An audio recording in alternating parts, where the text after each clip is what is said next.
Bonjour à tous et bienvenue dans ce nouvel épisode de la série d'interviews des experts de Insight. Aujourd'hui, on va parler de l'externalisation de la gestion du poste de travail.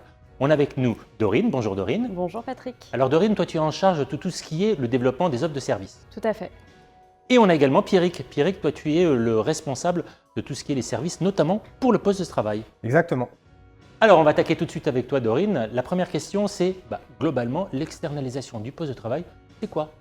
Alors ça consiste à une entreprise qui souhaite externaliser donc la gestion de son poste de travail de bout en bout. Donc quand je dis de bout en bout, c'est de l'entrée d'un nouveau PC ou même des PC qui sont déjà dans le cycle de vie, puis de les accompagner sur le déploiement, sur la gestion et aussi sur le delivery de ces PC donc à l'utilisateur final. C'est la totale quoi concrètement. C'est toute l'offre de services de bout en bout. Une ou deux tendances aujourd'hui ? Exactement. Donc, pour plusieurs entreprises, on compte que les investissements sur l'externalisation du poste de travail va augmenter x8 sur les prochaines années. C'est énorme. C'est énorme, oui. C'est considérable. Et ça concerne aussi bien donc, les petites, les moyennes que les grandes structures. Un marché énorme en fait. Exactement. C'est pour ça que tu es en charge du développement de tous ces sujets-là. Tout à fait, Patrick. Et on peut retrouver dedans donc, plusieurs avantages pour les sociétés qui vont investir sur l'externalisation du poste de travail. Donc le premier, c'est le nerf de la guerre, c'est l'économie et la gestion des coûts. Donc un client qui est prédictif sur ses coûts et qui sait combien ce que ça va lui coûter par mois et par device, c'est hyper important pour gérer son budget. Le second, c'est surtout l'expérience et l'expertise que va avoir le partenaire. Donc d'avoir un partenaire de confiance qui a déjà la gestion et qui en plus est outillé pour mener à bien toute cette gestion est très important. Et enfin le dernier, donc ça va être pour les entreprises de pouvoir allouer leurs équipes à des tâches à plus haute valeur ajoutée plutôt que de maintenir ce cycle de vie des produits. Ils vont pouvoir se concentrer plus sur le cœur de leur business. Alors je retiens quand même l'économie, l'expertise du partenaire et puis cette question qui est que finalement on va pouvoir focuser les collaborateurs sur des tâches à plus grande valeur ajoutée. C'est exactement ça, Patrick. Alors concrètement Pierrick, comment on peut dire c'est une nécessité pour les entreprises, donc pourquoi ? Alors comme l'a très bien expliqué Dorine, une externalisation de poste de travail va permettre à l'entreprise de s'appuyer sur l'expertise de ce partenaire, entre guillemets, et afin de résoudre tout ou partie des différents challenges qu'une entreprise et surtout sur l'équipe poste de travail a au quotidien. Et dans ces challenges-là, on peut noter le premier, c'est la gestion du cycle de vie du device. La gestion de cycle de vie du device, à savoir comment est le statut actuel du device. Est-ce qu'il est en panne? Est-ce qu'il est actif? Est-ce qu'il est en stock? Etc. Est-ce qu'il est obsolète? Exactement. D'avoir cette information-là, c'est vraiment très important au niveau d'une entreprise. Le deuxième point qu'on pourrait citer, c'est de maîtriser le coût du device. De combien me coûte actuellement un device dans mon entreprise. Et là-dessus, on va pouvoir juger ça selon le prix des licences, selon le prix du matériel, mais également le coût humain, parce que derrière, il y a des humains qui s'occupent de la gestion du poste de travail. Donc la maîtrise de ce coût-là est très important. On parle aussi de l'amortissement, tout est inclus dedans. Exactement, de l'amortissement. Ensuite, on va avoir un troisième challenge, entre guillemets, qui va être d'avoir les compétences techniques au niveau de l'équipe interne. Avec les nouvelles technologies, c'est très difficile de recruter les bonnes personnes et les profils, ça court pas les rues. Donc de ce fait, quand on les a, il faut savoir les garder. Et pour les garder, il faut les motiver.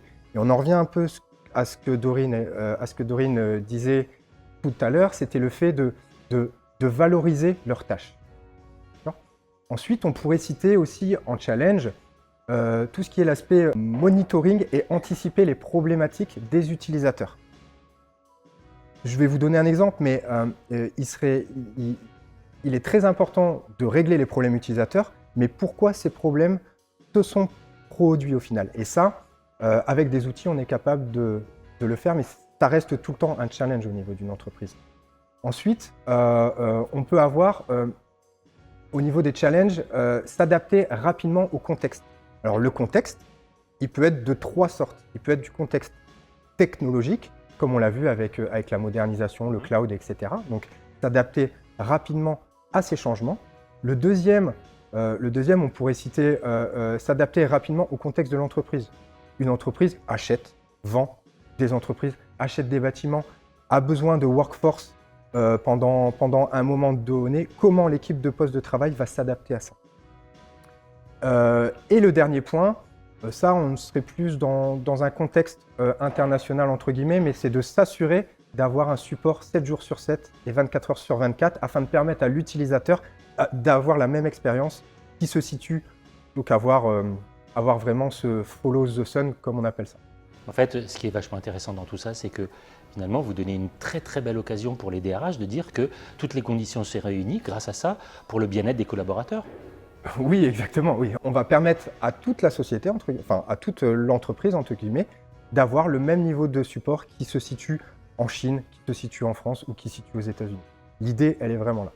Oui, puis même tout ce qui est l'accompagnement, on va parler de l'offre après, mais tout ce qui nourrit finalement le processus que vous mettez en place, quelque part, il est fait pour que les collaborateurs finalement soient déchargés de plein de choses et soient beaucoup plus à l'aise. Tous ces challenges-là, au final, une équipe poste de travail, elle veut quoi? Elle veut remplir 4 objectifs. Le premier, c'est la satisfaction utilisateur. La deuxième, c'est d'avoir une équipe interne valorisée et stable. La troisième, c'est de maîtriser le coût de son poste de travail, de savoir de combien je vais payer mon poste de travail par mois. Et la dernière, c'est garder la maîtrise technologique et organisationnelle de son environnement. Voilà. C'est passionnant en fait. Très passionnant. Alors Pierrick, justement, concrètement, dans la vraie vie, comment s'effectue une bonne bascule? C'est une décision qui est difficile à prendre parce qu'elle remet en cause un peu toute l'organisation de la gestion du poste de travail. Donc parmi ces points clés importants à savoir, le premier, c'est avoir un sponsoring fort au niveau de la DSI. C'est vraiment important. Le deuxième point qu'on pourrait citer, c'est la phase d'onboarding et de transition du service, qui va permettre à dire, bon, ok, actuellement, les tâches sont faites du côté de l'équipe poste de travail et maintenant, ils vont être faits au niveau du partenaire. Ça a permis du coup à ses collaborateurs de leur dire on va vous proposer des choses à beaucoup plus de valeur ajoutée. À valeur ajoutée, exactement. Et cette phase d'onboarding qui est très importante va mettre en place également une gouvernance. Cette gouvernance, elle va permettre de dire ce qui est dans le scope du partenaire et dans le scope de l'équipe poste de travail. Cette mise en place de cette gouvernance, elle va s'accompagner indirectement après d'une confiance. La confiance entre le partenaire et l'entreprise. Mais ce n'est pas parce qu'il y a cette confiance qu'on doit donner les clés du camion au partenaire, on est d'accord. Il faut vraiment un contrôle de la part de l'entreprise sur ce qui est fait et contrôler le partenaire. Et la dernière, la collaboration entre les équipes internes, donc on parle des équipes sécurité, on parle des équipes infrastructure, l'équipe serveur, etc., avec le partenaire, parce qu'ils auront aussi cette interaction ensemble. Ça, c'est hyper important parce qu'on sait qu'une bonne collaboration, finalement, c'est le secret d'un projet qui fonctionne. Exactement, c'est ça. Et du coup, là, les points clés, et moi, qu'est-ce que j'en ai retiré de ces 3 ans au niveau des bénéfices que j'ai pu en tirer? Déjà, ça, c'est très important, et comme l'a dit Dorine, etc., prévoir son budget, admettons pour 2025, il faut prévoir son budget en août ou septembre 2024. D'accord? Donc, dans cette optique-là, c'est très, très important. La deuxième chose, c'est de valoriser son équipe interne avec des tâches à valeur ajoutée. C'est ce qu'on a un peu dit, mais ça, c'est vraiment important et ça permet de les fidéliser. Et pour finir, ce qu'on pourrait dire, entre guillemets, c'est que pendant ces 2 ans, ces 2 premières années, ça a mis un peu en réflexion le management et s'est dit mais pourquoi on ne ferait pas de l'externalisation sur d'autres domaines et pas seulement sur la partie poste de travail. Donc il y a eu un peu une ouverture d'esprit à tout ça. Oui, ça change un petit peu l'état d'esprit en se disant finalement les tâches qui ne sont pas super intéressantes pour nos collaborateurs, on pourrait plus les externaliser. Exactement, tout en gardant la maîtrise bien sûr. Oui, bien sûr. Dorine, il y a une offre chez Insight, on le sait. Comment elle s'organise? Alors concrètement, Insight occupe une place très importante sur le marché puisqu'on est présent donc, sur toute la plaque mondiale. Donc très bien maîtrisé en Europe, aussi bien en Amérique du Nord et aussi sur d'autres pays où on passe par des partenaires en local.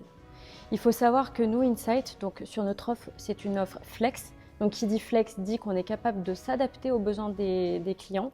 Donc sur quelle partie de la gestion de leur endpoint ils souhaiteraient que nous on intervienne. Donc pour ceci, on a 3 volets.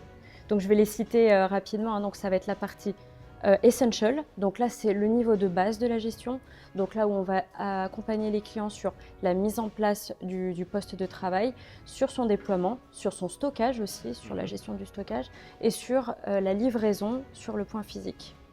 Ensuite on va additionner une autre couche d'accompagnement, donc là qui est plutôt sur une offre Flex Advance. Donc un step un peu plus avancé, donc là où on va y intégrer plutôt l'intégration avec les outils ITSM de notre client. D'accord. Pourquoi est-ce qu'on fait ça? Puisque les outils ITSM permettront d'avoir des remontées beaucoup plus dynamiques et aussi harmoniser tout le partage d'informations. On y ajoute aussi à cette partie Advance tout le recyclage. Donc c'est-à-dire que quand le PC arrive en fin de vie, nous, Insight, on va accompagner le client sur le remplacement et aussi pour donner les nouvelles mises à jour en conseil sur les nouveaux PCM. Et l'offre éco-responsable en plus. Exactement, et ça c'est très important pour nos clients. Le dernier point, donc ça va être l'offre au plus global, donc là qui est le Flex premier. Donc là on va intégrer l'Essential plus l'Advance que j'expliquais juste auparavant et on va y ajouter toute cette phase de support. Donc, quand on dit le support, c'est accompagner l'utilisateur donc sur les pannes, sur les casses, mais aussi sur toute la gestion et la digital expérience de l'utilisateur. Qui est vraiment une grosse expertise d'Insight. Exactement.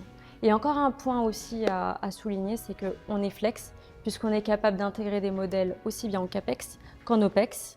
Et le point positif pour nos clients, et ce que soulignait Pierrick très justement auparavant, c'est que le client a une facturation par mois et par device. Donc, in fine, il n'y a pas de surprise. Oui, c'est hyper clair du coup. Exactement, et c'est la transparence. Alors, ce que j'aimerais vous faire dire, juste pour terminer, puisqu'on arrive sur la fin, c'est si vous deviez donner quelques qualificatifs par rapport à l'approche que a Insight sur ce sujet, ça serait lesquels, Pierrick? Moi, je dirais moderne et la capacité d'être de bout en bout. Parce qu'on est global intégrateur et on est capable de prendre du début à la fin la gestion du cycle de vie de l'ordinateur avec son support. Dorine? Moi, je dirais plutôt l'aspect international. On est capable d'accompagner des clients donc, qui ont aussi bien des locaux aux États-Unis qu'en Europe et on est capable d'adresser l'entièreté de leur poste de travail en devise locale. Parfait. Merci à tous les deux. Merci. C'était passionnant. Et merci à vous. On se retrouve pour un prochain épisode très bientôt. Merci. Merci.